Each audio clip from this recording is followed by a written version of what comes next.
গাজীপুরের ঘটনাটা এখন বেশ আলোচনা সমালোচনা খুব উত্তেজনা ছড়াচ্ছে। আপনাদের এই দুজনের কাছ থেকে একটু আপনাদের মন্তব্য জানতে চাই, কারণ দুই ধরনের ভার্সন আমরা এখন পর্যন্ত জানতে পারছি। এক হচ্ছে ৩২-এর ঘটনার পর যেমন আওয়ামী লীগের নেতাদের বাড়িতে বিভিন্ন জায়গায় হামলা হলো, দেশের বিভিন্ন জায়গায় ঠিক সেভাবে গাজীপুরেও মুক্তিযুদ্ধ বিষয়ক সাবেক মুক্তিযুদ্ধ বিষয়ক মন্ত্রীর বাড়িতে হামলা হয়েছে।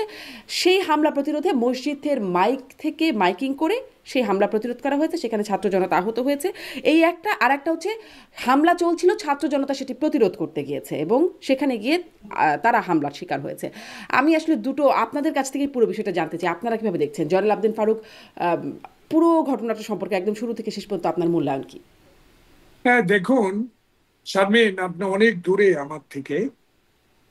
আর আমার সাথে যিনি আছেন একজন প্রজ্ঞ রাজনীতিবিদ এবং ছাত্র রাজনীতি থেকে একটা সহজ সরল মানুষ হিসেবে আমি তাকে চোখে দেখি, আমার চোখে। সেখানে আজকে মূল্যায়নটা নিরপেক্ষ থাকা উচিত।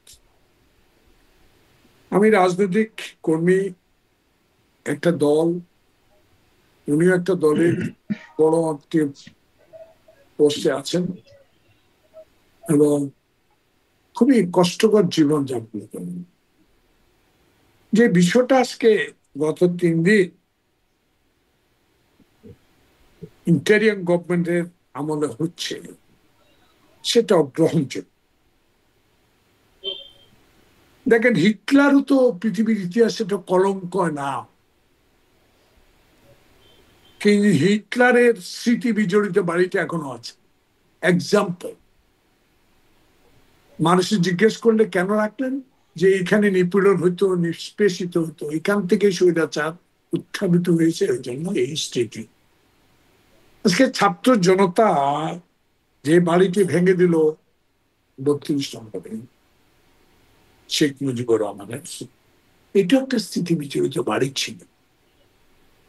তার সাথে মানুষ বলা শুরু করলো যে 40 বছরের স্মৃতি বিজড়িত শহীদ প্রেসিডেন্ট জিয়ার বাড়িও ক্যান্টনমেন্টের ছিল। ইতিহাস বলে। তাই এটা দুঃখ করার কিছু বলে আমি মনে করি না।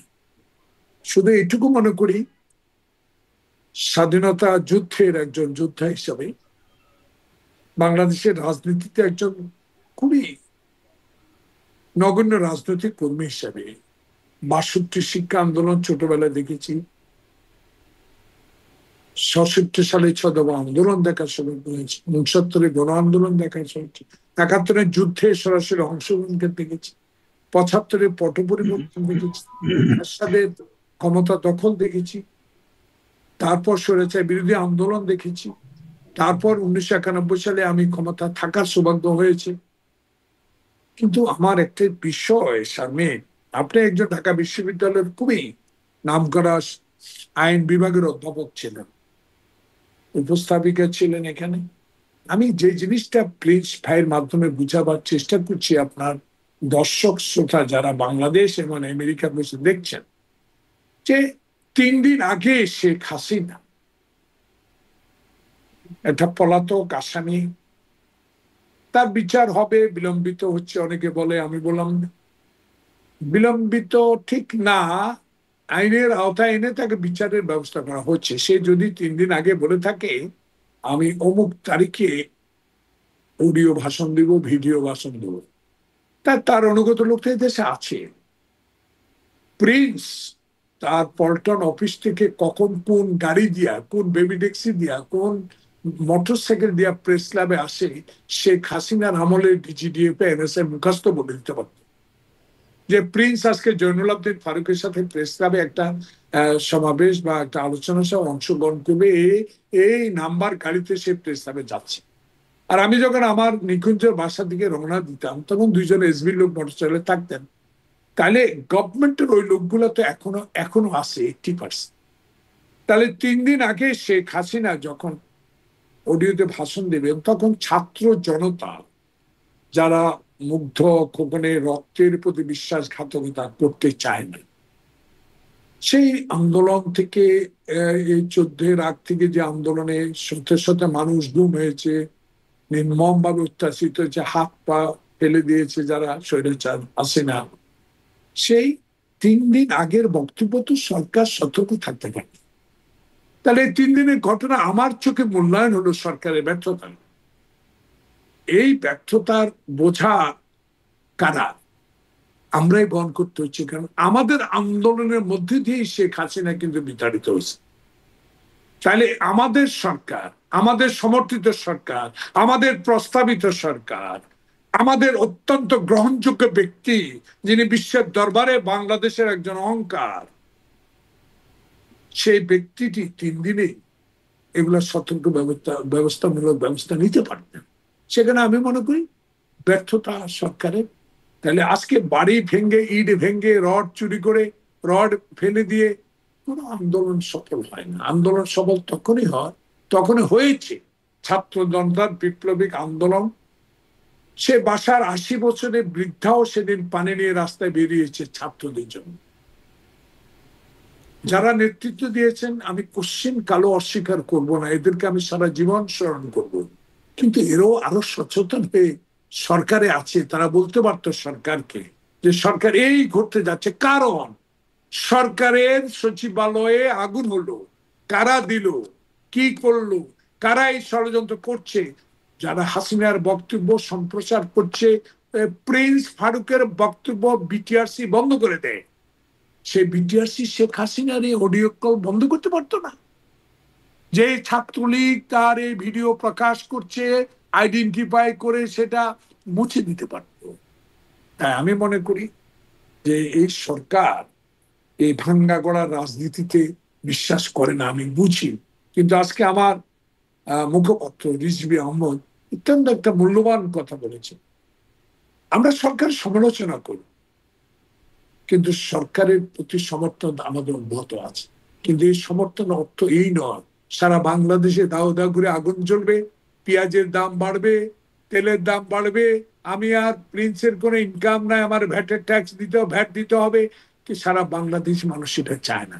যে মানুষ চায় শাহাবুদ্দিনের মতো 3 মাসে একটা ভোট আশা করেছিল, সেটা 3 মাস নয় 6 মাস অতিবাহিত হওয়ার কারণ হলো শেখ হাসিনা আরো শক্ত হচ্ছে, আরো কড়া কথা বলবে, আরো কড়া ভাবে ভাষণ দিয়ে বাংলাদেশে অস্থির সৃষ্টি করে এই ডক্টর ইউনূসের মতো একজন সৎ ব্যক্তিকে অবাঞ্ছিত করার একটা প্রচেষ্টা করবে বলে আমি মনে করি। তা আমি এটা গ্রহণ করতে পারি না। ফারুক, আপনাকে ধন্যবাদ। আমি একটু রুহিন হোসেন প্রিন্স, আপনার কাছেও এই মন্তব্যটাকে শুনে নিই। একটু গাজীপুরের বিষয়ে একটু বিশেষ করে দৃষ্টি দিতে চাই, যেই ঘটনাগুলো এখনো ঘটমান রয়েছে, মানে পরবর্তী অবস্থা চলছে, কিভাবে মূল্যায়ন করেন, তারপর একটু সার্বিকভাবে পুরো পরিস্থিতি সম্পর্কে জানবো। আচ্ছা, ধন্যবাদ আপনাকে। আমি ওইটাই যাই, তবু একটু সার্বিকটা সূচনা করে একটু যাই। আমি ধন্যবাদ জানাই আমাদের সিনিয়র এবং বিশিষ্ট রাজনীতিক, এবং এই যে দীর্ঘ যে স্বৈর শাসন ফ্যাসিবাদী বিরোধী সংগ্রাম, এখন নতুন নতুন কথা হচ্ছে, কিন্তু যিনি সংসদ হয়েও যে পরিমাণ নিগৃহণের শিকার হয়েছেন জয়নাল ফারুক ভাই, তাকে আমি সালাম জানাই। এবং আমার মনে হয় বেশি কথা বলার দরকার নেই, উনি সূচনায় যে দৃষ্টিভঙ্গিটা তুলে ধরলেন, আমি সেই দৃষ্টিভঙ্গির কোনো দ্বিমত করার কোনো সুযোগ নাই। এটা হচ্ছে কথা। তাহলে আসি, আপনি গাজীপুর বলতে গেলে একটু লিঙ্ক করতে হয়। একটা সরকার থাকা অবস্থায় এ ধরনের ঘটনা কি কখনো কাম্য হতে পারে? হতে পারে না। তবে আমার মনে হয় এই যে ঘটনা 32 নম্বর থেকে শুরু করে এখন যেখানেই ঘটছে, এবং আমাদের কাছে প্রাইমারি তথ্য মোতাবেক প্রায় 35টি জেলায় নানাভাবে এই ঘটনা ঘটেছে, সেইটা কোনোভাবেই গ্রহণ করা যায় না, এবং সরকার এ দায় মোটেই এড়াতে পারে না। প্রথম দিন দেখবেন যে একটা তারা যে প্রেস নোট দিল, দুর্বল প্রেস নোট। আমি গতকাল দেখলাম আমাদের প্রধান উপদেষ্টা যেটা দিলেন, তিনি বললেন আর না, তার মানে অনাকাঙ্ক্ষিত। এটা তো আগের দিন বলেছে, এখন বলে আর না, মানে আর করো না, তার মানে কি হলো? আর তারপর একটা বুলডোজার যায়, ঘটনাগুলো ঘটে, তাহলে বিষয়টা কি? এই হচ্ছে ব্যাপার। আর এটা খুবই গুরুত্বপূর্ণ সূচনায় হয়তো বিস্তারিত জয়নাল আবেদিন ফারুক ভাই বলেন নাই। এই জেনারেল সেন্সটা সবার মধ্যে থাকা দরকার। একটা বাড়ি, একটা বিষয়, সেটা যদি কোনো খারাপও হয়, তাও কিন্তু ইতিহাসের ওই জন্য সেটা সংরক্ষণ করা দরকার। এটাই। আর 32 নম্বর বঙ্গবন্ধুর বাড়ি, এটা কিন্তু একটু ভিন্ন জিনিস, মনে রাখতে হবে। এটা আমাদের ইতিহাস ঐতিহ্যের সাথে জড়িত। এই সুতরাং আপনি ওই কথাটা বললাম যে আপনি এই ধারাবাহিকতায় পরে যেটা বিভিন্ন জায়গায় যেটা জ্বলছে, এটা অগ্রহণযোগ্য। এবার আমি আসি, আপনি গাজীপুরের কথা বললেন, আমি খুব খোলা মনে বললে যে গাজীপুরের হয়তো সরাসরি পুরো ঘটনাটা আমাদের সরাসরি জানার সুযোগ হয়নি নানা কারণে, কিন্তু আমি যদি সাধারণভাবে বুঝে থাকি, যেটা দেখা গেল যে আগের দিন স্থানীয় অনেকে এখানে গিয়েছিল, কিন্তু স্থানীয় যে কোনো ভাবে হোক তারা একটা প্রতিরোধ করেছে। সেই প্রতিরোধ কোড আনকোড কি কিভাবে না কিভাবে ওটা তো আর আমরা বলতে পারবো না। এবং আপনি দেখেন, যদি প্রশাসন সক্রিয় হতো তাহলে কিন্তু কোনো ঘটনাই ঘটতো না। তার মানে সরকার এটা হয় নাই, ওইটা ঘটেছে। কিন্তু দেখেন, ঘটার পরেও সরকারেরই তো দায়িত্ব যাতে করে এইটার একটা পজিটিভ সলিউশন হয়, সেটা হলো না। এইখান থেকে যে আবার ঘুরিয়ে দেওয়ার কথা বলো, আগে যেমন একেবারে কি বলবো দিন তারিখ সুনির্দিষ্ট করে এখানে বলা হলো, এবং যে ভিডিওটা আমাদের কাছে আসছে, কারণ ভিডিওর সবকিছু বোঝাও কঠিন, সত্যতা যাচাই করাও কঠিন, কিন্তু তারপরও কিছুটা তো বোঝা যায় যে পাল্টা আক্রমণ এবং অন্য কথা।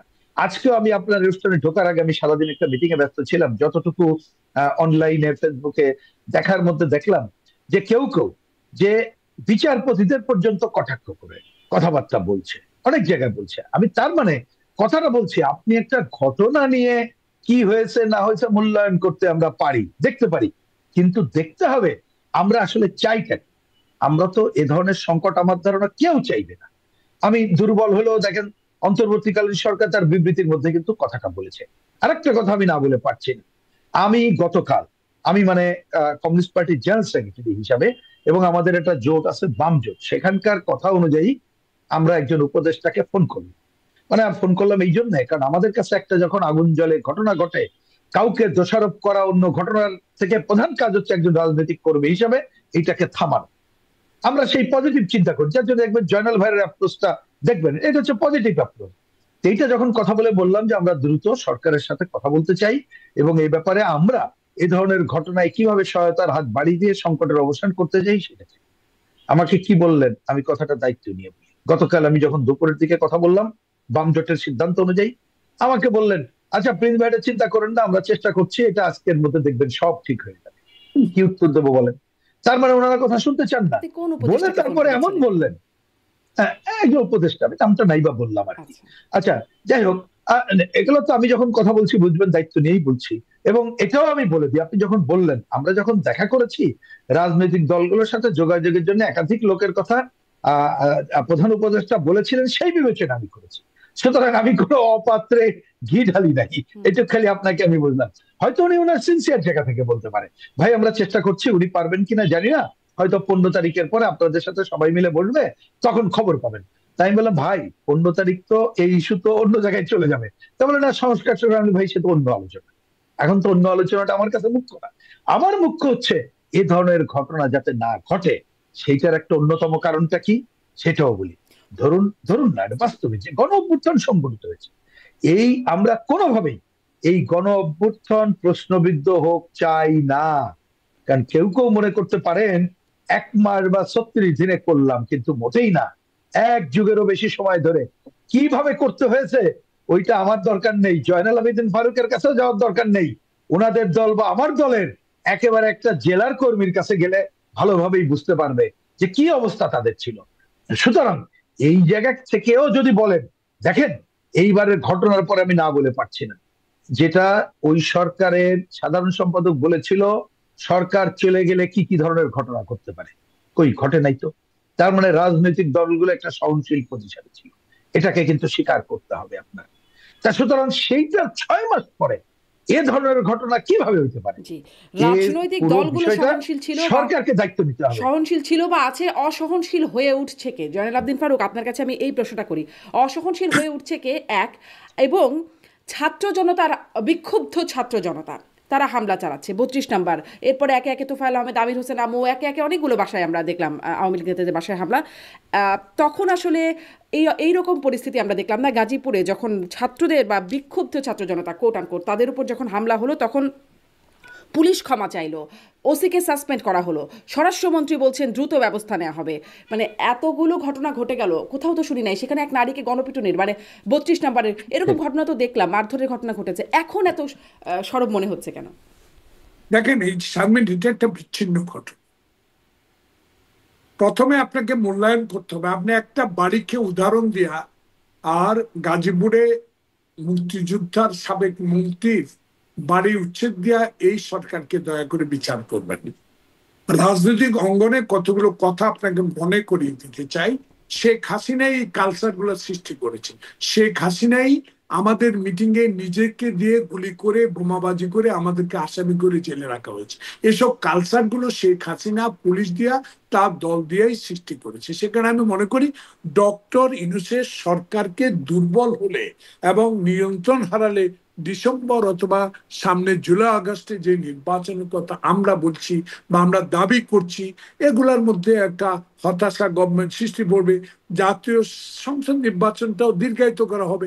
এমন একটা ষড়যন্ত্র কারা করছে সেটাই সরকারকে বাইর করতে হবে।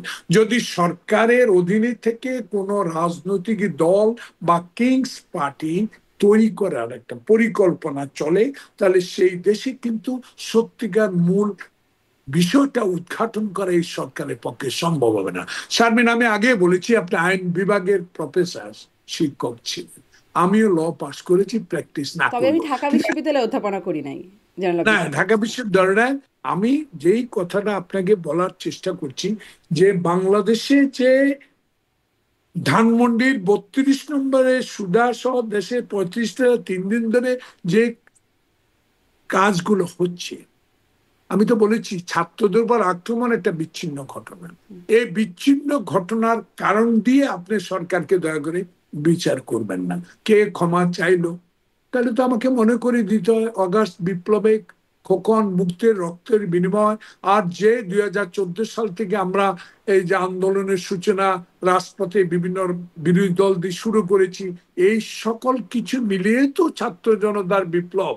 তাইলে মুগ্ধ খোকনের রক্ত তো পতিত আমাদের বেমানি করা হবে। সে কারণে কে মাপ চাইলো, দেখেন একটা বিষয় হলো অগাস্ট বিপ্লবের পরপরে কোন একটি রাজনৈতিক নেতা দলের বড় নেতা বলেছে ক্ষমা করে দাও।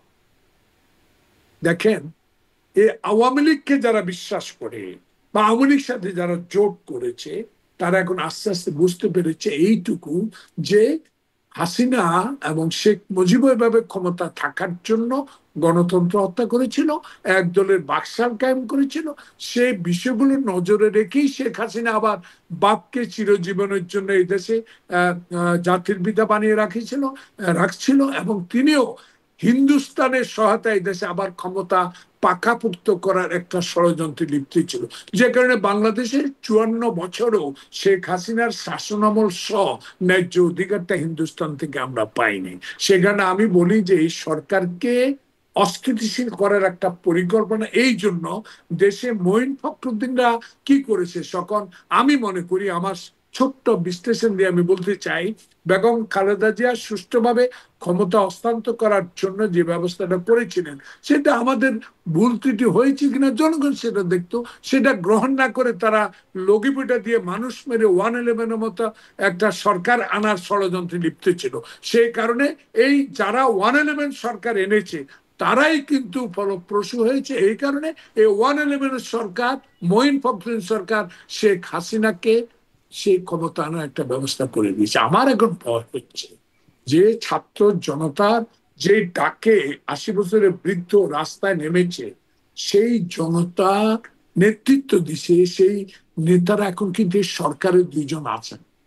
আপনার দেখবেন, চিন্তা করে প্রিন্স বা আরো ভালো বলতে পারবেন যে এই 2 জন সরকারে থাকার পরেও সরকারের 3 দিন আগ থেকে কেন সঠিক সিদ্ধান্তে গেলেন না। এখন পুলিশ কমিশনার ঢাকা যিনি নতুন, উনিও ক্ষমা চাচ্ছে যে পুলিশের ভুল ছিল। আসল কথা হলো পুলিশকে নিষ্ক্রিয় করে দিয়ে আইন শৃঙ্খলার অবনতি করে এই সরকার কি ক্ষমতা পাকাপোক্ত মইনের মতো আরো 2 বছর থাকতে চায়, না দেশে একটি সুষ্ঠু নির্বাচনের ব্যবস্থা করতে চায়? আমি একজন রাজনৈতিক কর্মী হিসাবে এটাকে এভাবে বিশ্লেষণ করতে চাই যে আমরা তড়িৎ গতিতে যতটুকু সম্ভব কম সংস্কার করে নির্বাচনের ব্যবস্থা। ফারুক, আপনি বলছেন যে সরকার কি ক্ষমতা পাকাপোক্ত করতে চায়, এই একটা প্রশ্ন। আবার আর সাথে সাথে আপনি একটু আগে এটাও বলছিলেন যে সরকারকে অস্থিতিশীল করার পরিকল্পনা করা হচ্ছে। এই অস্থিতিশীল করার পরিকল্পনাটা কে করছে? এখানে তো আপনাকে বোঝাতে চাচ্ছি এইভাবে, আমি এটা আমার মূল্যায়ন, নট বিএনপির মূল্যায়ন, আমি রাজনৈতিক কর্মী হিসেবে আমার বললাম। দেখেন, সরকার প্রেস রিলিজ দিয়েছে একবার দিয়েছে অনাকাঙ্ক্ষিত, আবার হাসিনা যে বক্তব্য দেবে সেটা কি দু একদিন আগেই তো বলা হয়েছিল না? এটা আমি বারবার বলতে চাই না। সেখানে তাদের সরকার আশা করে ভারত যেন তার ভূখণ্ডকে ব্যবহার করে হাসিনার এই উস্কানিমূলক বক্তব্য বন্ধ করে, এই বিষয়ে তারা ভারত সরকারকে বলছিল। কিন্তু ভারত সরকার সেটাকে পাত্তা দিয়েছে, দেয়নি। কারণ ভারত সরকার তো শেখ হাসিনার সরকার, শেখ হাসিনা তো ভারতের মানুষ।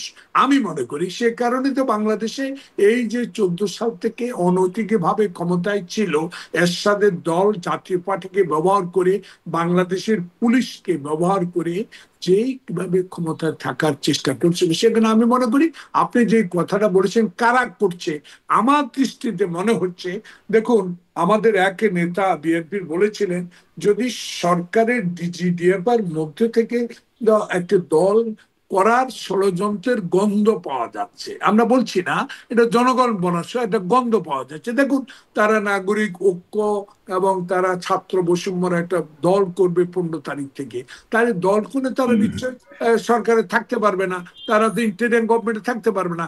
মানুষের মনে এখন সন্দেহ জাগছে যে মির্জা ফখরুল ইসলাম আলমগীর যখনই একটা তড়িৎ গতির নির্বাচন সংস্কার করে দিতে বলে, তখনই মির্জা আলমগীরের বিরুদ্ধে কথা বলা শুরু করে, তার পরিবার নিয়ে টানাটানি শুরু করে। এটা একটা বিরাট ষড়যন্ত্র কাজ করছে বলে আমি মনে করি। দেখুন আবুল হাসনাদের নেতৃত্বে যে বৈষম্য বিরোধী ছাত্র আছে, আমি তো আগে বলেছি এদেরকে আমি স্নেহ করি, শ্রদ্ধার পাত্র সারা বাংলাদেশের মানুষের কাছে।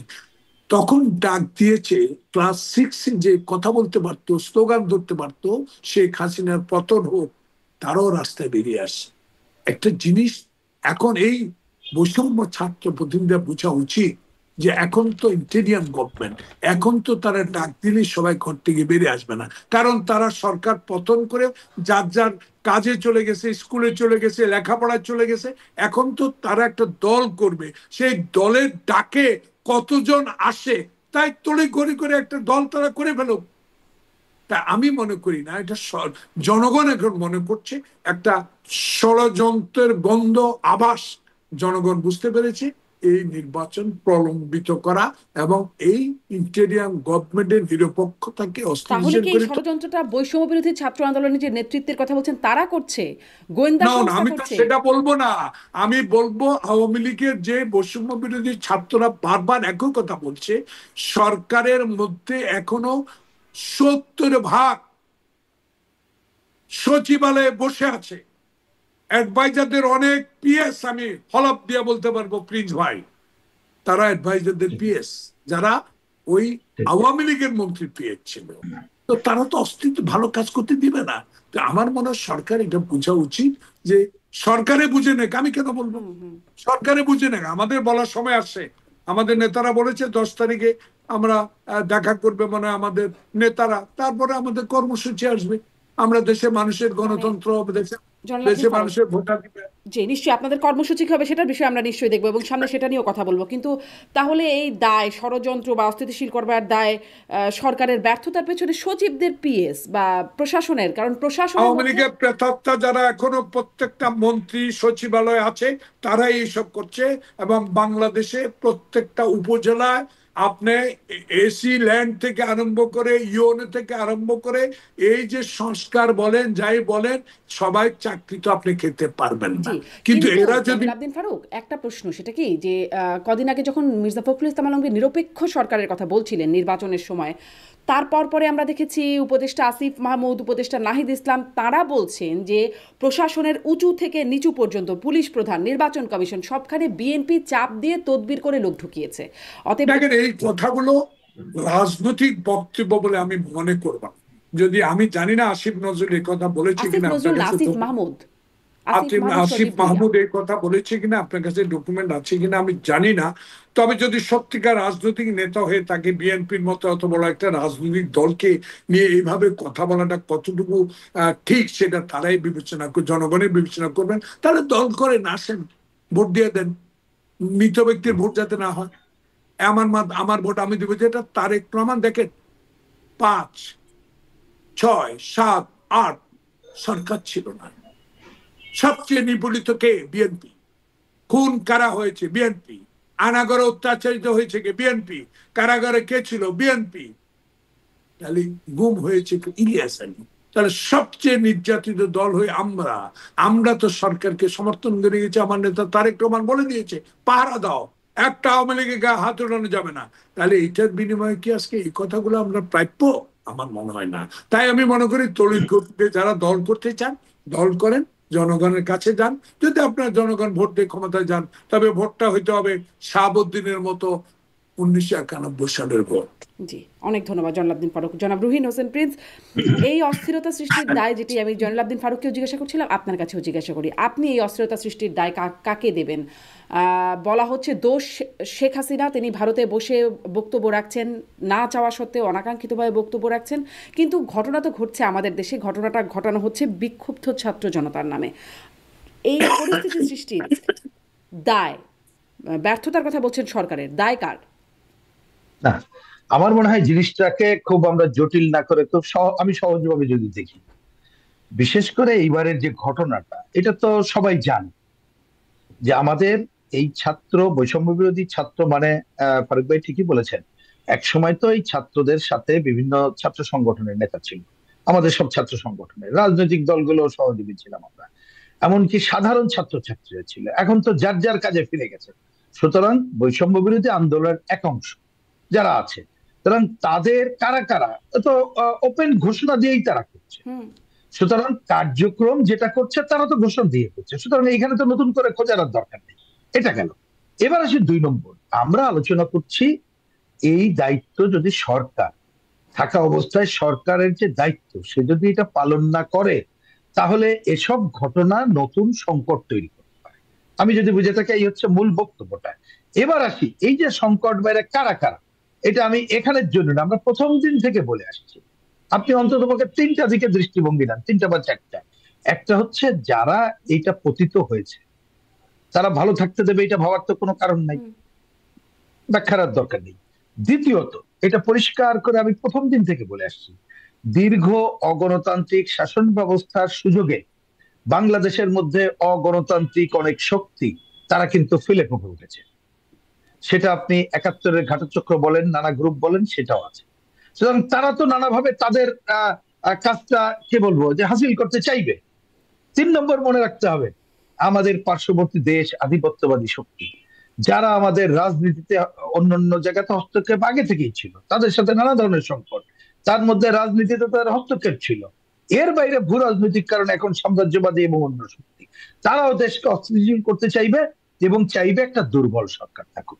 4 নম্বর মনে রাখা দরকার, অন 11-এর সময় থেকে বহু ঘটনা ঘটানোর চেষ্টা করা হয়েছে। শুধু -2 ফর্মুলার নেপথ্যের যে কারণটা আমরা অনেক আগে থেকে যেটা বলে আসছিলাম, সেটা হচ্ছে একটা বিরাজনীতিকরণের ধারা তৈরি করা এবং খুবই ন্যাচারাল। তাহলে এই যে জিনিসগুলো আপনি এই তারা সুযোগ খুঁজবে কোন একটা সংকটে পেলে। এখন কে এখানে আপার হ্যান্ড নেবে সেটা কিন্তু আমরা বলতে পারি না, কিন্তু আমরা একজন রাজনৈতিক দলের, গণতান্ত্রিক রাজনৈতিক দলের কর্মী হিসাবে, এই হিসাবে আমরা বলি যে যত দেরি করা হবে একটা গণতান্ত্রিক ব্যবস্থার দিকে আগাইতে যাওয়ার ক্ষেত্রে, ততই কিন্তু এই ধরনের নানা ধরনের অপশক্তি তারা তাদের কার্যক্রম করার সুযোগ পাইবে। তাতে হারবে কে জানেন?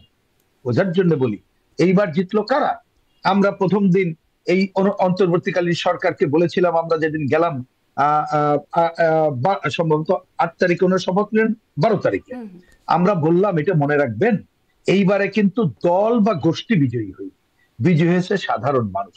সুতরাং আপনি প্রথমে একটা অভিন্ন নীতিমালা করেন, দল নিরপেক্ষ দক্ষ এবং যোগ্য ব্যক্তিকে রিপ্লেসমেন্ট করেন। রিপ্লেসমেন্ট কিন্তু আমরা বলেছি, কারণ আপনি স্বৈরাচারের প্রেতাত্মা রেখে তো আপনি ভালো কাজ করতে পারবেন না।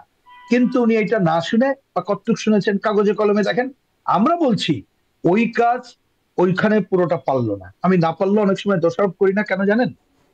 কারণ এরা তো কোনো ইউনাইটেড সরকার, নানা ধরনের ককটেল সরকার, কিন্তু তাকে তো বুঝতে হবে ইচ্ছা করলে আমি পারবো না, তাহলে আমার সামনে পথ কি? আমি একটা সুষ্ঠু গ্রহণযোগ্য নির্বাচন দিয়ে যেতে পারি। এবং আমি যদি বুঝে থাকি আমরা কোন দল শুধু নির্বাচন চাচ্ছি না, আমরা বলেছি সুষ্ঠু গ্রহণযোগ্য নির্বাচনের জন্য যা যা সংস্কার করা দরকার ওইটার জন্য এটা করো। কিন্তু কি কি কাল বিলম্ব সংস্কার করা করা দরকার যাবে রহিন না। হোসেন প্রিন্স? এই কথাটা ভেরি আমি সিম্পল। সবার কাছ থেকে শুনছি। আমি জয়নাল ফারুক আপনার কাছে আমি রাখবো, বলে কিন্তু দিচ্ছি। আমি প্রশ্নটা আপনার কাছে কমন করে দেই। কমন প্রশ্ন দুজনের কাছে। সুষ্ঠু নির্বাচন করবার জন্য কি কি দরকার, কতটা সময় দরকার? মানে সব সময় ন্যূনতম সরকার সংস্কার, যৌক্তিক সংস্কার ভেঙে কেন বলছেন না? জয়নাল ফারুক বলেন, আপনি না বলেন। না না, দেখেন দেখেন আচ্ছা, আপু, অন্যদিকে জামাত ইসলামের সমন্বয়কে দুইজন স্পষ্ট করে বলেছেন শেখ হাসিনা আগে বিচার হবে তারপর নির্বাচন। 16 বছর ধরে জেল খাটলাম, প্রিন্সেরা রাস্তা মিছিল করলো লাল পতাকা দিয়ে, গণতন্ত্র চাই, মরা মৃত ব্যক্তির ভোট বন্ধ করতে হবে, আমার ভোট আমি দিব, যাকে ইচ্ছা তাকে দিব, স্লোগান বেশি প্রিন্সের এটা। তাহলে 16 বছর যুদ্ধ করলাম কার? হাসিনার বিরুদ্ধে। ছাত্র বৈষম্য এই 16 বছরের আন্দোলনকে মাথায় নিয়েই তাদের সমর্থন, আমার প্রিন্সের সমর্থন নিয়ে তো সরকার পতন হলো। কিন্তু এই কথা, নির্বাচন কথা উঠলেই তাদের কপালে কেন ভাঁজ পড়ে আমি বুঝতে পারি না। অথচ গত 16 বছর ধরেই তো আমাদের অপেক্ষা এই ভোটের জন্য। তাই রাজনৈতিক দলগুলোর একটা অংশ নির্বাচন ও সংস্কারকে মুখামুখি কেন করতে চায়? আমি মুখোমুখি করতে চাই না, এটা ভুল উপস্থাপন। কেউ বলেনি যেন একটা নির্বাচন করতে হবে, যেন তেন নির্বাচন আমি চাই না। নির্বাচন কমিশন সংস্কার করেন। মনে পড়ে প্রিন্স ভাই, শাহাবুদ্দিন সাহেব 3 মাসে ভোট করে নাই, রশি টানায় ভোট করে নাই, একজন আনসার দিয়ে ভোট করে নাই, একজন সিপাহী দিয়ে ভোট করে নাই। বলে দিয়েছে ইউনিয়ন কাউন্সিলের চেয়ারম্যান তোমার এলাকায় যে স্কুলে যে ওয়ার্ডে ভোট কেন্দ্র থাকবে সেই ওয়ার্ডে মেম্বার যদি ভোট চুরি হয় চেয়ারম্যান তোমার চাকরি থাকবে না। আর যে কেন্দ্রে প্রাইমারি স্কুলের শিক্ষক, প্রিজাইডিং অফিসার এবং যারা থাকবে তাদেরও চাকরি থাকবে না। আমি দেখলাম 51 সালে আমি প্রথম এমপি হইলাম, দেখলাম ভোট হয়ে গেল। তাহলে আন্তরিকতা। আমি আর প্রিন্ট চিৎকার দিয়ে আপনারে আপার টকশোতে বসা চিৎকার দিলে যদি তাদের কানে না পৌঁছে, তাহলে নিরপেক্ষ নির্বাচনের জন্য সংস্কার শুধু নির্বাচন কমিশনকে করতে হবে। যে নির্বাচন কমিশন হাসিনা 24 সালের নির্বাচনে বলে এত% ভোট পড়ছে, আপনি তো বললেন এত%, আমি তখন ঘুমাইছিলাম। হাস্যস। তাই আমি ইন্টেরিয়াম গভর্নমেন্ট আপনাদের নিরপেক্ষতা নিয়ে যেন টান না পড়ে, মানুষ যেন আবার রাস্তায় দাবি করে না বসে যে তত্ত্বাবধায়ক সরকার চাই। এইগুলো স্মরণে রেখে দয়া করে এগিয়ে যান। কারণ কেউ যদি বলে 54 বছরে প্রিন্স ফারুকেরা কেন সংস্কার করতে পারে নাই, এগুলো অমূলক। ক্ষমতা থাকার এগুলো ভাষা, এগুলো শেখ হাসিনার ভাষা, এরশাদের ভাষা। এসব ভাষায় কোনো কাজ হবে বলে আমি মনে করি না। কারণ এদেশের ছাত্র জনতার রক্তের বিনিময়ে দ্বিতীয় স্বাধীনতা অর্জিত হয়েছে। সে অর্জিত স্বাধীনতাকে রক্ষা করতে পারবে ডক্টর ইউনূসই পারবে।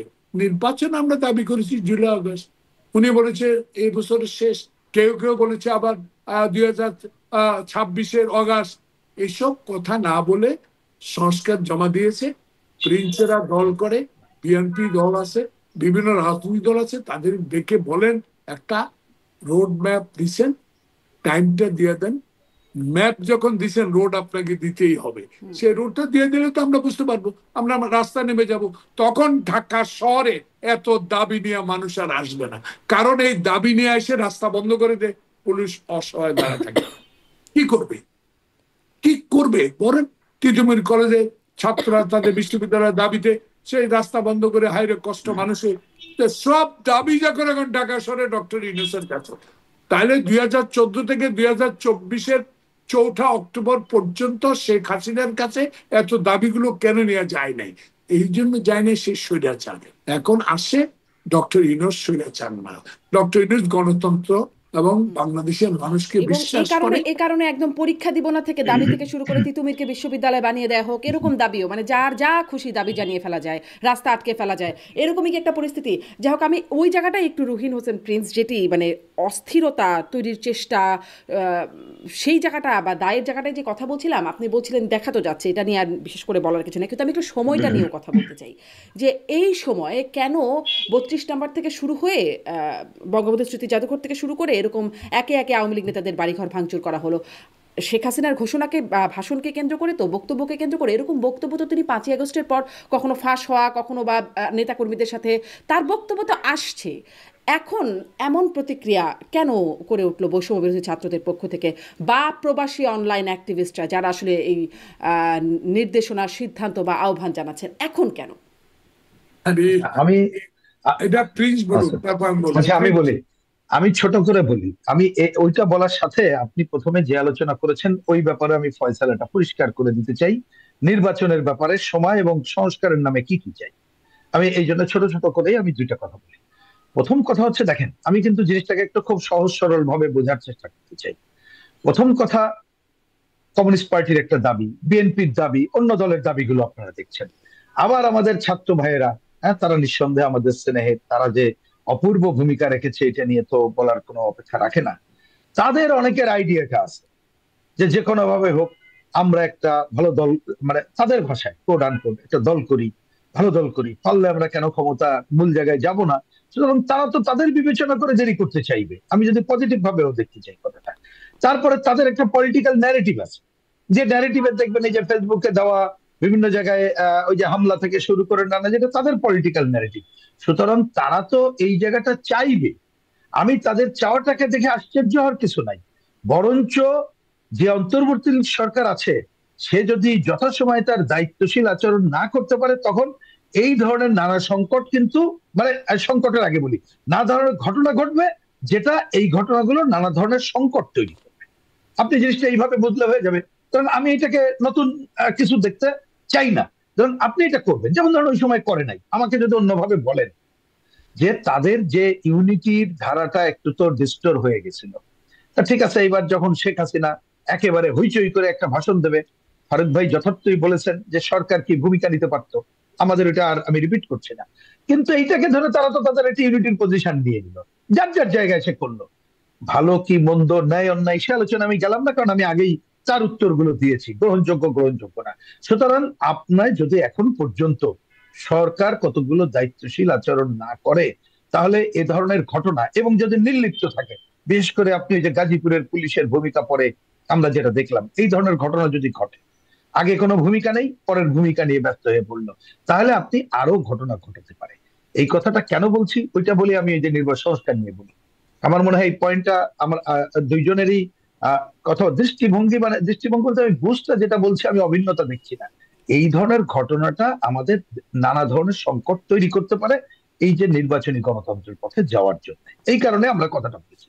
এবার আসি, দেখেন এই যে আপনি বললেন সুষ্ঠু গ্রহণযোগ্য নির্বাচন, ওনারা যখন বলেন যে ছোট সংস্কার বড় সংস্কার, আমি তো প্রশ্ন করেছি, আমরা করেছি, ভাই তোমরা একটু বলো তো ছোট সংস্কার কি বড় সংস্কার কি। কিন্তু আমাকে যদি জিজ্ঞেস করেন, আমি খালি বোঝার জন্য বলি, এটা একটা ঘটনা চক্রে আমার হাতের কাছেই পেলাম। নির্বাচন ব্যবস্থা সংস্কারের জন্য যেটা আমরা দীর্ঘদিন ধরে বলে আসছি, সেই কথাটা কি, তাও একটু আচ্ছা এইদিকে যাওয়ার আগে একটা কথা আমি বলে দিই। এই যে সংস্কার কমিটি যখন গঠিত হলো, সম্ভবত তার 10-15 দিনের মাথায় প্রেস ক্লাবে একটা প্রোগ্রাম ছিল, এটাকে আমি কোট করছি। সম্ভবত যদি আমি ভুল না করি, ওই যে নির্বাচন বিড যারা করেন, আপনার কি বলে, নির্বাচন কমিশনে, তাদের আয়োজিত, সেইখানে গেস্ট ছিলেন বদিউল আলম মজুমদার, এইটার প্রধান। ওইখানে ব্রিগেডিয়ার সাখাওয়াত সাহেব ছিলেন, অন্যান্য রাজনৈতিক দলের নেতাদের মধ্যে আমিও ছিলাম। ওইখানে কি বলেছিলাম জানেন? এটা যেহেতু অন রেকর্ড, ওইখানে প্রেস ক্লাবে বলেছি, আপনাকে বলি, আমি ওইখানে বলেছিলাম এই বদিউল আলম মজুমদারকে দায়িত্ব দিচ্ছেন, ওনাকে 3 মাস দেওয়ার কোনো কারণ নেই, ওনাকে 15 দিনই যথেষ্ট সময় ছিল, কারণ আমরা 2 যুগ ধরে ওনার সাথে কাজ করছি। আর 3 মাস দিতে পারেন এইটি শর্তে যে 3 মাসের মধ্যে উনি রাজনৈতিক দলগুলোর সাথে কথা বলে এই কি কি সংস্কার ঐক্যমত্য হয়েছে ওটা সুনির্দিষ্ট করে সরকারকে দেবেন, যে ডু ইট। সেটাই সম্ভব ছিল, অসম্ভব কিছু না। কেন আমি বলি, দেখেন আমি আমাদের কথা বলছি, এইটাকে শতসূত্র ধরেন না। প্রথম একটা শর্ত কি, নির্দলীয়, নির্বাচনকালীন নির্দলীয় তদারকি সরকার। কথার কথা বলছি আমি বোঝার জন্য। এই সরকার প্রথম যখন আসছে তারা তো পারফেক্ট ছিল, এখন তো ন্যাচারালি কোশ্চেন উঠতে পারে যারা এখানে থেকে দল করবে তারা নির্দলীয় আছে কিনা, তবু এটা সমাধান বেশিক্ষণ লাগে না। দ্বিতীয়ত, আমাদের বিবেচনায় নির্বাচনের টাকার খেলা, পেশি শক্তি, সাম্প্রদায়িক আঞ্চলিক প্রচার প্রচারণা, ভয়ের সংস্কৃতি, প্রশাসনিক কারসাজি নির্দলীয় সরকার হলে আর লাগবে না, এইটাকে মুক্ত করতে হবে। এটা কিন্তু খুবই সম্ভব, আমাদের নির্বাচন কমিশনই এই নিয়ম করতে পারে। কিন্তু আমি দুঃখের সাথে বলছি, আমি দেখলাম তাদের সংস্কার প্রস্তাবে পার পার্সন আগে যত টাকা ছিল এইবার তারা টাকা বাড়াই করেছে। কথার কথা, এটা তাদের প্রস্তাব, নির্বাচন কমিশনই যথেষ্ট। আমরা বলেছি ধরুন বোঝার জন্য, যেমন ধরুন একটা বড় বিতর্ক, আমি সেই বিতর্কের অবসান করার জন্য বলি, আমরা যেমন সংখ্যানুপাতিক পদ্ধতি বলি, অনেকেও বলেন বিএনপি এখন দ্বিকক্ষ বিশিষ্ট বলছেন। কথার কথা, এ ব্যাপারে তো দ্রুত ঐক্যমত্য হবে না, তাহলে দরকার নেই, এখন সেটাকে অফ রাখি, নতুন নির্বাচিত সরকার ঠিক করবে কি করবে, এই তর্কের দরকার নেই। আমরা যেমন বলেছি যে সাংসদরা তার যথাযথ দায়িত্ব পালন করবে, যার জন্য স্থানীয় সরকার তার ভূমিকাকে ঠিক করতে হবে। জি, এটা জনাব কিন্তু রুহুল আমাদের হোসেন প্রিন্স, সংবিধানে এখানে লেখা আসলে আছে। কি 30 সেকেন্ড একটু শেষ করি, বলেন। আর 30 সেকেন্ড সময় দেন। এরপরে যেমন ধরুন আমরা মনে করি না ভোটের প্রবর্তন করেন, প্রতিনিধি প্রত্যাহারের ব্যবস্থা করেন, এই ধরনের সামান্য কাজের জন্য যেটা নির্বাচন কমিশন পারে যথেষ্ট, আর এর জন্য সংবিধানে যতটুকু দরকার সেটা আপনি অধ্যাদেশ দিয়ে করে দিতে পারেন। এতে করে কোনোভাবেই 3 মাস যথেষ্টই সময়, তারপরও 3 মাস না হোক 4 মাস হোক, আমরা যদি কথা বলে মিলাইতে পারি যে সুষ্ঠু নির্বাচনের জন্য এই কাজগুলো দরকার, সরকার বলুক কতটুকু সময় চাই, সেই সময় আমরা সবাই মিলে দেবো, জি তাহলে জনাব তো কোনো সমস্যা নেই। রুহিল হোসেন প্রিন্স, মানে বিষয়টা মানে সমস্যার যে জায়গাটা ঘুরিয়ে পেঁচিয়ে সময়টা লম্বাই হয়ে যাচ্ছে। আপনারা বলছেন বিএনপিরও 31 দফা আছে, কিন্তু সেখানে কোথাও কোথাও গিয়ে এই জায়গাটার কোনো সমাধান হচ্ছে না। সংস্কার ওই একই কথা, প্রধান প্রধান সংস্কার, অল্প কিছু সংস্কার, বড় ধরনের সংস্কার, যৌক্তিক সংস্কার, ন্যূনতম সংস্কার, এরকম কিছু শব্দ আমরা বারবার শুনতে পাচ্ছি। এই জায়গাটি থেকে মানে আলোচনাটা আমরা এখানে শেষ করতে পারবো না। দেখা যাক ফেব্রুয়ারির মাঝামাঝি যদি আলোচনা হয় সরকারের সাথে আপনাদের, তখন কোনো গতি এখানে হয় কিনা। আমার দর্শকরাও অনেক মন্তব্য করছেন, সেখানেও একটু যাব। তবে একটা জায়গায় আমি আমার আর একটা প্রশ্ন একটু করে যাই, যে গাজীপুরের ওই ঘটনার পরে জয়নুল আবদিন ফারুক, আপনার কাছে একটু শুনি যে আমরা শুনলাম যে হাসনাত আবদুল্লাহ, বৈষম্য ছাত্র আন্দোলনের সেই জনপ্রিয় সমন্বয়ক, তিনি বলছেন, আমরা শুনলাম একটা ভিডিও তার ভাইরাল হচ্ছে, তিনি বলছেন যে আওয়ামী লীগ, যুবলীগ, ছাত্রলীগ, জাহাঙ্গীর, মোজাম্মেল যারা বলবে মব জাস্টিস তারে সহ, বাক্যটা আর আর আগাচ্ছে না। তার যে বলার ভঙ্গি, আপনারা ভিডিওটা দেখেছেন কিনা, সেখানে বোঝা যাচ্ছে যে তারে সহ আসলে খুব ভালো গতি করার কথা উনি বলছেন না। মব জাস্টিস যে বলবে তারে সহ একটা কোনো একটা পরিণতির দিকে নিশ্চয়ই তিনি বলছেন।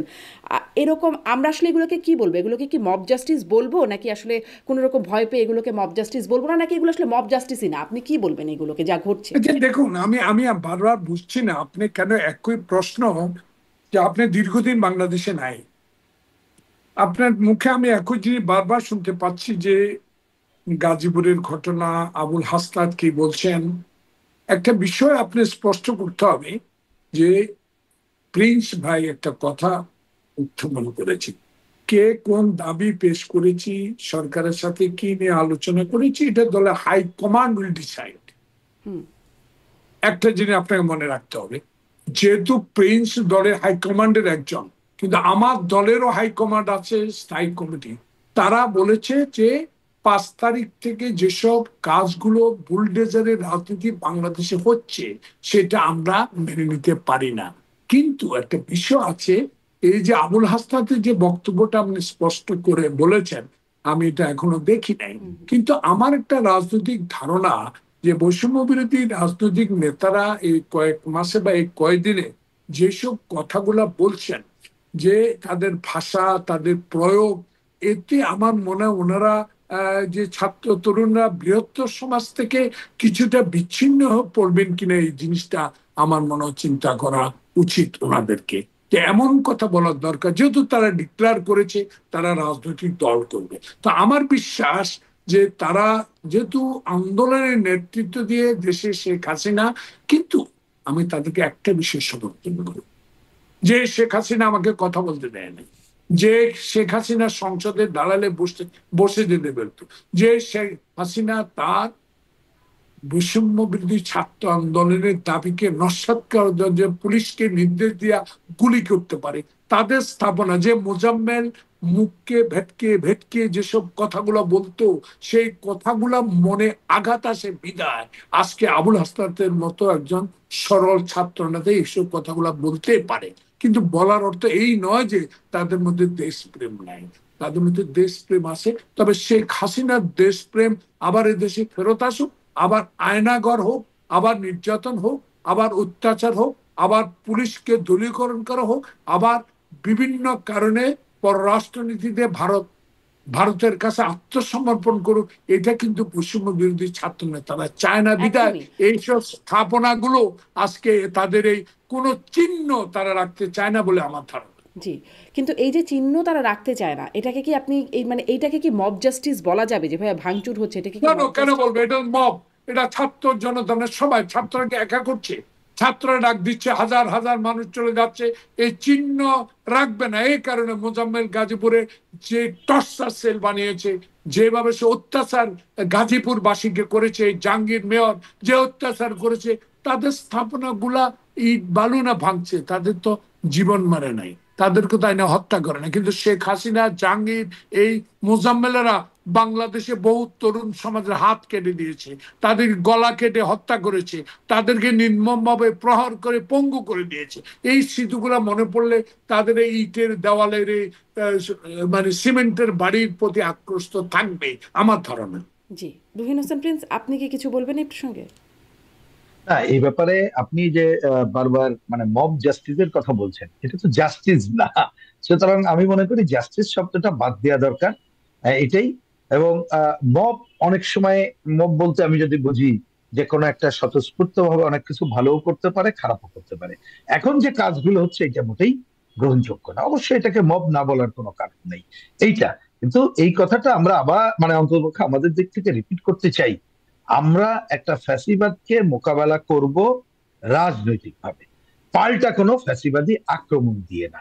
একটা গণঅভ্যুত্থান উত্তর পরিস্থিতির পরের 2-3 দিনের ঘটনা আর 6 মাসের পরের ঘটনা একভাবেই বিবেচনা করা উচিত না।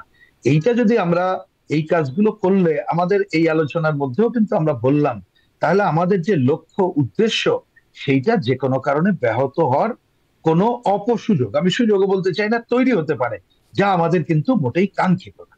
এইটা আমাদের সবাইকে মনে রেখে যার যা জায়গায় দায়িত্বশীল আচরণ করা দরকার।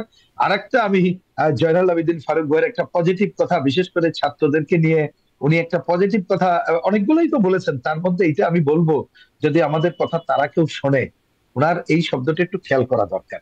সেটা হচ্ছে যে তোমরা বা আপনারা যে রাজনৈতিক দল করবেন বলছেন, একটু বুঝে শুনে চলা দরকার, না হলে কিন্তু এইটা আসলে বাংলাদেশের মানুষ ভালোভাবে দেবে না।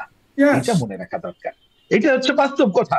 হয়তো আমাদের সফট ল্যাঙ্গুয়েজ শুনলে অনেকে কিছু মনে করতে পারে, কিন্তু আমরা এখনো সেই সফট পজিশনে থাকতে চাই, কারণ তারা যে সংগ্রাম করেছে সেই সংগ্রামের আমরা অন্ততপক্ষে সেই সংগ্রামকে তো নাকচ করছি না, তাদের অবদানকে নাকচ করছি না।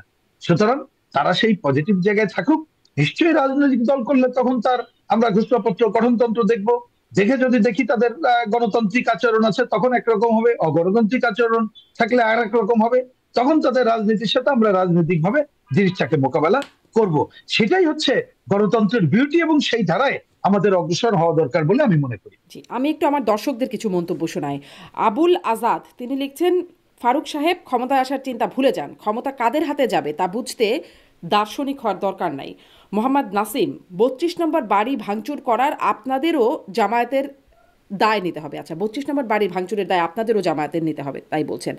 মোহাম্মদ ভক্কর বলছেন, ফারুক সাহেব টিভির সামনে পরিষ্কার হয় লাভ নাই জেনে থানা লেভেলের মানুষের কাছে মানুষ জানে আসলে এই মন্তব্যটা খুব স্পষ্ট না, কিন্তু তিনি বলছেন থানা লেভেলের মানুষ জানে 5 তারিখের 5টার পর থেকে আপনারা কি শুরু করেছেন। আগের অংশটুকু স্পষ্ট হতে পারলাম না।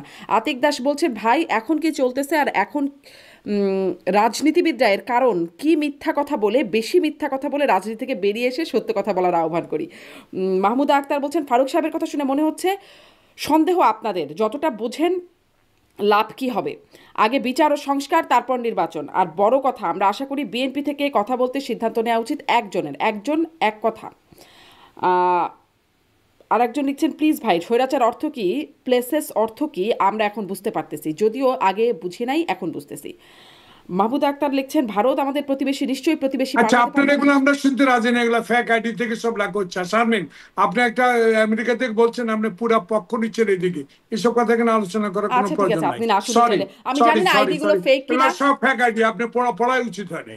আচ্ছা, আমি আমি আসলে আপনার সাথে আমি দ্বিমত আপনাকে পোষণ করলাম। আপনাকে আপনার যেসব ফেক আইডি গুলো I know you don't know, you are living in America. আমরা বাংলাদেশের রাজনীতি করে আমি প্রিন্স, কারা কি লিখছে কারা কি পড়ছে এগুলো পড়ে আপনার শোনানোর প্রয়োজনীয়তা নাই। কারণ যারা লিখছে তারা সবই ছাত্রলীগের লোক, তারা সবই এইসব কাজের সাথে জড়িত, যারা খুন গুমের সাথে জড়িত, যারা কানাডায় বাড়ি করছে, যারা ব্যাংককে বাড়ি করছে, তারাই তাদের পোষ্য। এরাই এখন এগুলা করে এই সরকারকে অস্থিতিশীল করার জন্য চাই। আমি একটা জিনিস আপনাকে বলি, ঢাকা ধানমন্ডি 32 নম্বর দেশের বিভিন্ন স্থানে যেভাবে অস্বাভাবিক ভাঙচুর ও সহিংসতার গভীর উৎপ্রেস প্রকাশ করেছেন টিআইবি, আগে থেকে সহিংস কর্মসূচির ঘোষণা থাকার পরেও আইন শৃঙ্খলা সংস্থা তার সঙ্গে সহায়ক হিসেবে দায়িত্ব পালনরত সেনাবাহিনী তথা সরকার কার্যকর নিয়ন্ত্রণ ও প্রতিরোধমূলক ব্যবস্থা গ্রহণ করতে নির্লিপ্ততার পরিচয় দিয়েছে।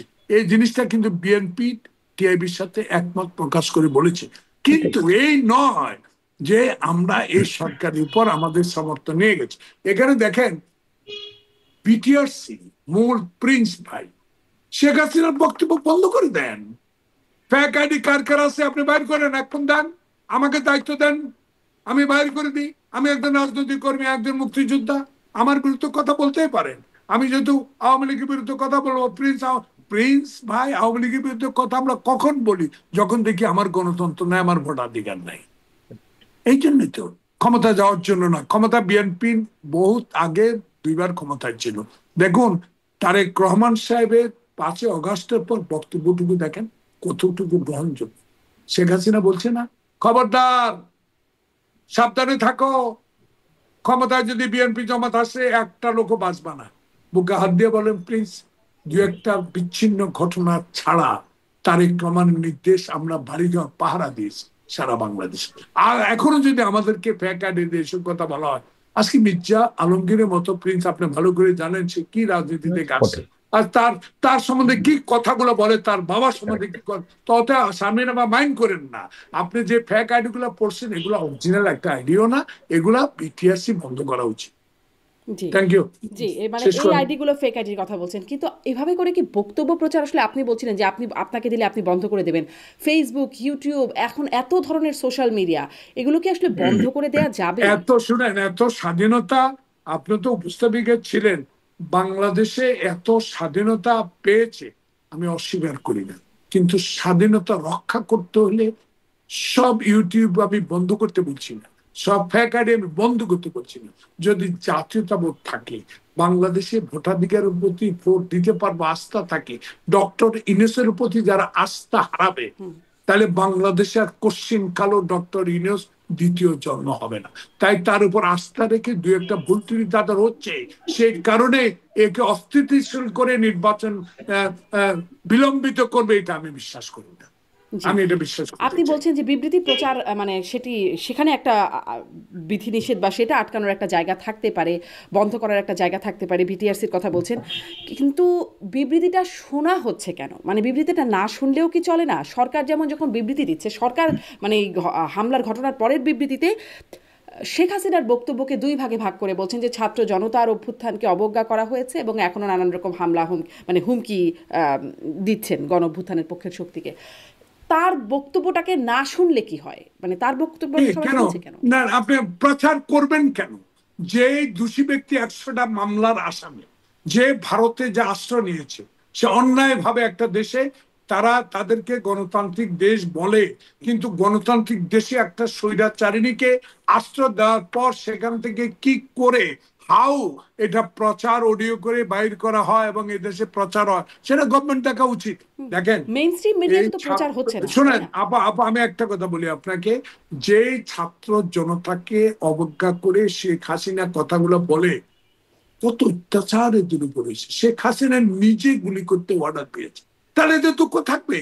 আমি এদের 2-1টা সমালোচনা অবশ্যই করি, কিন্তু তাই বলে এদের যে কাজ তারা করেছে, যে জীবন বাজি তারা রেখেছে, সেই জীবনটা বাজি রাখার পরে এইসব শেখ হাসিনার ফ্যাক্ট কথা শোনার সেই আমাদের ইচ্ছা নাই, আমার ছাত্র জনতারও নাই। সেই কারণে এইসব হবে এবং এটা হয়ে যাচ্ছে। এটা গভর্নমেন্ট না, গভর্নমেন্ট সেনাবাহিনী নামে দিল, কোনোদিন এটা থামাতে পারবে না। কেন এত অত্যাচার, এত অবিচার এই ছাত্র জনতার উপর তারা করেছে। এটা দুঃখগুলো করতে পারে, হ্যাঁ, তাদের 2-1টা কথা ভুল ভ্রান্তি হতে পারে, এরা ছাত্র, এরা যুবক, এরা সামনের দিকে আমাদের ভবিষ্যৎ।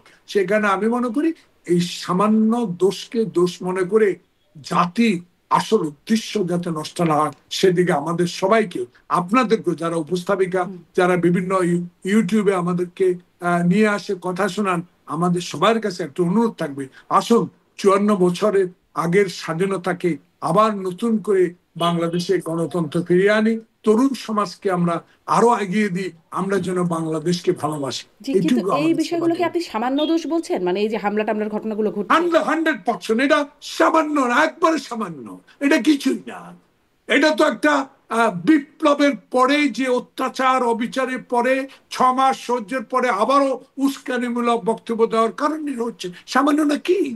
শেখ মুজিবের বাড়ি কেন, জিয়াউর রহমানের বাড়ি যখন বেঙ্গা 80 তলা ভবন নির্মাণ করলো, শেখ হাসিনা হাসতে হাসতে বললো না বাড়িতে থাকতে পারছিস? ব্যারিস্টার মধুর চোখের পানি ফেলছে রাস্তার ধারে, রোজার দিন আমরা দাঁড়িয়ে রয়েছি, তার বুলডোজার দিয়ে বাড়ি ভেঙে দিয়েছে, তখন কি চোখের পানি আমাদের পড়ে নাই? তখন বৃহত্তর অন্যায় করার পর এটাকে আমি সামান্য অবশ্যই বলবো, কারণ যে শেখ মুজিবুর রহমানের স্মৃতি বিজড়িত বাড়ি ভাঙছে একটি মাত্র কারণ, শেখ হাসিনা বাংলাদেশে হাজারো মায়ের বুক খালি করেছে, হাজারো ছাত্র জনকে পঙ্গু করে দিয়েছে, আজকে বৈষম্য তৈরি করে বাংলাদেশকে অস্থিতিশীল করে তুলেছে, তারই বহিঃপ্রকাশে ইট বালু, এটা কিছুই না, সামান্য বলবো, অবশ্যই সামান্য বলবো। Thank you. রুহিন হোসেন প্রিন্স, কোনটাই বলবো বলেন? আপনি বলেন। আগেই প্রশ্ন নাই আমার, কোনটা? ঘটনাটা কি আপনার কাছে খুব সামান্য মনে হয় না কিনা? না না না না, আমি এটা সামান্য মনে করি না, সেটা আমি আগেই আমাদের পজিশন বলেছি, আমরা শুধু না আমাদের বাম জোটের বিবৃতিতে পরিষ্কার বলেছি। কিন্তু এই কথাটা একটু মনে রাখা দরকার, আমরা যদি প্র্যাকটিক্যাল জায়গায় যেতে চাই, আমি কিন্তু ঘটনার থেকে সলিউশনটা খুঁজে সামনের দিকে আগাতে চাই। সেই বিবেচনায় মোটেই এটাকে আমি সামান্য ঘটনা বলছি না, বিশেষ করে গণ অভ্যুত্থানের 6 মাস পরে। কিন্তু মনে রাখতে হবে সরকারের যেমন দায় দায়িত্ব আছে, এই কথা ভুললে চলবে না। যে পতিত শক্তি তার বাইরে যখন আছে, তার একটা বক্তব্য, তার কি প্রতিক্রিয়া হতে পারে না পারে, সেইটাও কিন্তু তাকে বিবেচনা করতে হবে। এটা এত বড় ঘটনা।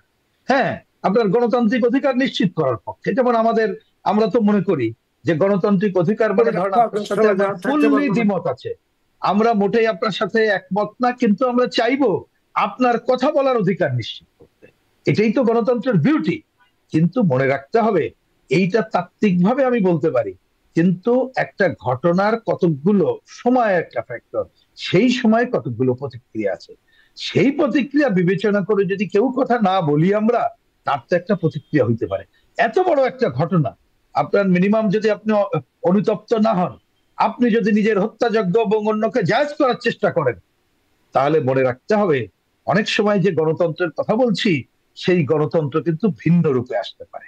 এইটুক সবাইকেই মনে রাখা দরকার, আমি থেকে শুরু করে সবাইকে, যদি আমরা গণতন্ত্রের পথে যথাযথ হাঁটতে চাই। কিন্তু আমি মনে করি দ্রুত আমাদের একটা আইনের শাসন ব্যবস্থা ফিরে আসা দরকার, এবং কোনোভাবেই আর যেন না ঘটনা ঘটে, এবং এই ঘটনার ব্যাপারে যা যা আইনগত পজিশন সেই জায়গায় নেওয়া দরকার, এবং বাংলাদেশে দ্রুত একটা নির্বাচনী পরিবেশ সৃষ্টি করে নির্বাচনের গণতান্ত্রিক ধারার মধ্যে আমাদের ঢোকা দরকার, এবং যার যার রাজনীতি আমরা করব, জনগণই সিদ্ধান্ত নেবে যে সে কাকে তার নির্বাচিত প্রতিনিধি হিসাবে ক্ষমতায় বসাবে, এবং সেই প্রতিনিধিরা কিভাবে দেশ শাসন করবে। যদি ঠিক মতো না করতে পারে, এইবারের গণ অভ্যুত্থান কিন্তু একটা শিক্ষা দিয়েছে, যদি কেউ আমরা কথা দিয়ে কথা না রাখি এবং জনগণের কি বলে কণ্ঠস্বর যদি শুনতে না পাই, তাহলে কিন্তু কারোর জন্য এটা ভালো খবর আনবে না। সেইটা এবারের একটা পজিটিভ, সেইটা বিবেচনা করে আমাদের আগানো দরকার বলে আমি এক মিনিট শারমিন বলতে চাই, আপনি বারবার একই কথা বলেছেন, সামান্য 16 বছরের অত্যাচার, 16 বছরের মানে আপনি তুলনামূলক বলছেন না, আমি তুলনামূলক ভাবে সামান্য উদাহরণ এই জন্য দিয়েছি যে ছাত্র মুগ্ধকে এবং খোকনকে ওপেন গুলি করে মেরে ফেলেছে, তার চেয়ে এটা তো সামান্য। Thank you. জি, অনেক ধন্যবাদ, অনেক ধন্যবাদ জয়নাল ফারুক, রুহিন হোসেন প্রিন্স, আপনাদের দুজনকেই ধন্যবাদ দর্শক এতক্ষণ সাথে থাকবার জন্য। আজকের মতো বিদায় নিচ্ছি আইবিটিভির নিয়মিত আয়োজন রাজনীতির এপিঠ ওপিঠ থেকে।